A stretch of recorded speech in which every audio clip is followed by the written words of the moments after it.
All right, all right, all right. Ha! Welcome back, you Inglorious Bastards and magnificent.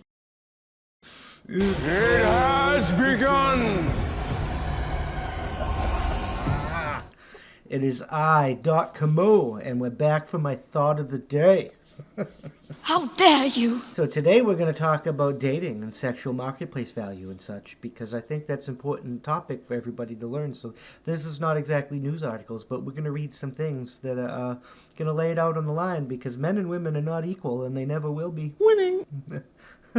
How dare you! They're not.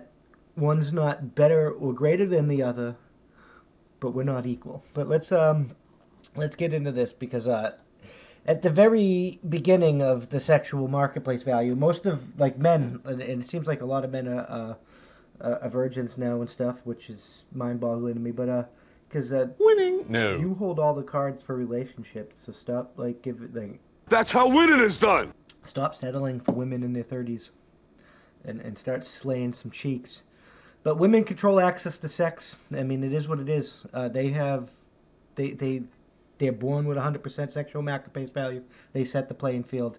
They basically, the Fret and Fish like to call it the candy store. They're born with access to the candy store. Us men we have to like pry open the door or like get a job or like we have to earn our way into the fucking candy store. Sex is commonly thought as a private, intimate event that occurs behind closed doors, but we like to think making love in its personal romantic context, we often desire or imagine the sexual event as an ecstatic occurrence bathed in candlelight and fragrant incense and satin sheets and silk handcuffs, hot bubble baths, smooth berry white, and cold bubbly. This is all well and good, but viewing the sexual act as a private mind-body event can obscure important truths about its deep nature and meaning. Soft whispers and passionate kisses to tell the story of sex, but not the whole story, and not always the most interesting or important part. Women typically die young. I choose you, Trigglypuff.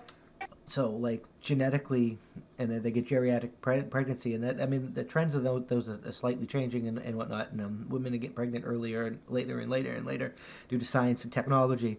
But that's not the norm, nor is it what most men want to spend money on or whatever. We're biologically hardwired to want younger and fitter, tighter ass. It's just, it is what it is.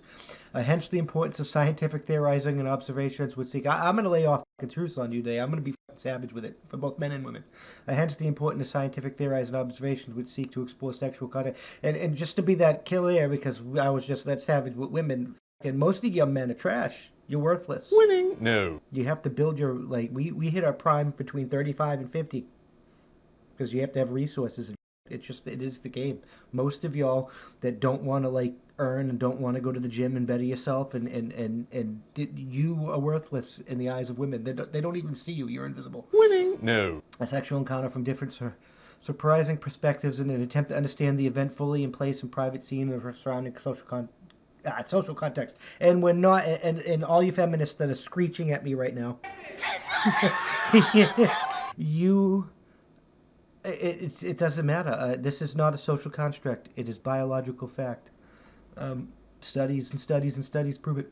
The Amazon psychological researcher Roy Brumser of Florida State University has been advancing some time now interesting theory that analyzes the sex act from an economic perspective according to the person. Heterosexual sex can be understood as a marketplace in which men are the buyers and women are the sellers. That's what she said. Yeah, some of them are really sellers. That's why fucking OnlyFans is trying to get rid of porn. Winning. No. Remember, it's not the same for women to have a bunch of ass.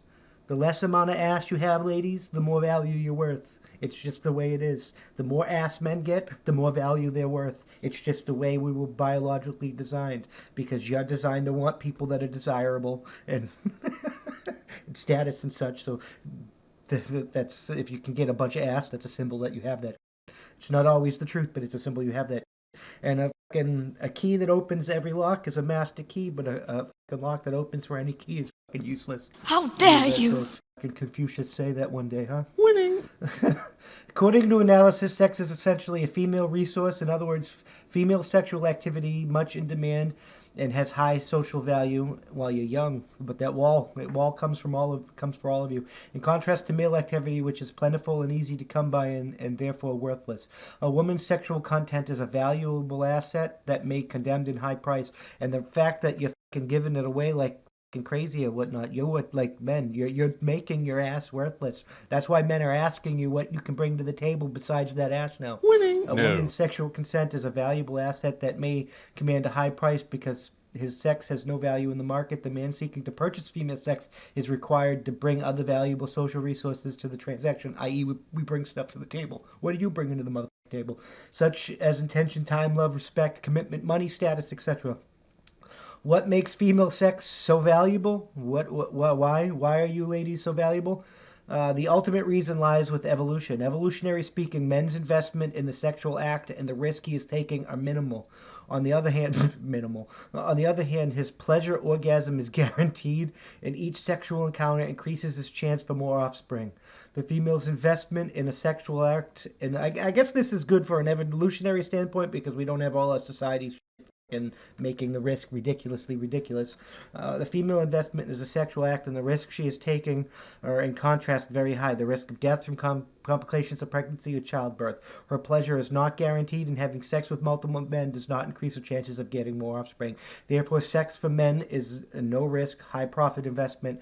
For women, the equation is reversed. Thus, the supply of females' interest in sex is reduced, and since male demand is high, the price rises. Supply and demand. That's how it works, son. In addition, says Barmista, the sexual motivation gap between men and women puts men at a disadvantage in sexual negotiations. Scientific evidence. This is just the truth, men. And feminists. We gotta deal with it. And women, most of these women know. I choose you, trigger. Women are more savage and ruthless than you. They're manipulating you. Scientific evidence suggests that male sexual motivation in general is higher than female motivation. You gotta put them in their place. The population of people who want sex but do not get it is almost exclusively male all over the world. Winning. No. You suck! Among the couples reporting a gap between ideal and reality, most of them who complain about wanting more sex than they get are men. Men, as a rule, lead all the pleasures of sexual interest, such fantasies about sex consumption or pornography, prostitution, masturbation, etc. And ladies, you can't get around this. Like, it's just, this is how men are, and it's how we're gonna be. Stop judging your worth on like your CEO, your value. Those are men standards. That's like me parading in front of you in a dress and high heels like Fresh Fits in a fucking Tim Pool and fucking being like, I'm fucking feminine. You can be unattractive. Winning. No. Men and women, you're judged by different standards. It is what it is. We're never going to be equal. We're equally valuable, but we're not equal. We're not the same. We're not interchangeable. How dare you? Men's heights motivation for sex puts them at a disadvantage because, according to the well-known principle, or at least the ones least less invested and motivated in a relationship controls it. For example, if you love your partner more and he loves you more than he loves you, you are more interested in the relationship than he is. The control of the relationship rests with him. The one who's in love will do everything to save the relationship, even if it costs them big concessions, according to the principle. The fact that women are less sexually needy and motivated for sex puts them in a position of power in sexual negotiations.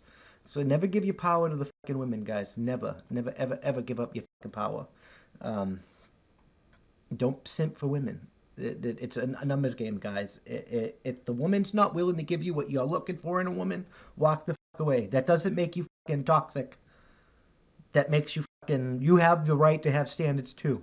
You really do. And you need to start exercising them. Because women control access to sex, but we control access to fucking long-term stability in relationships. And women crave that. That's why you get all these older women, like, where did all the men, all the good men go? I'm just fucking saying.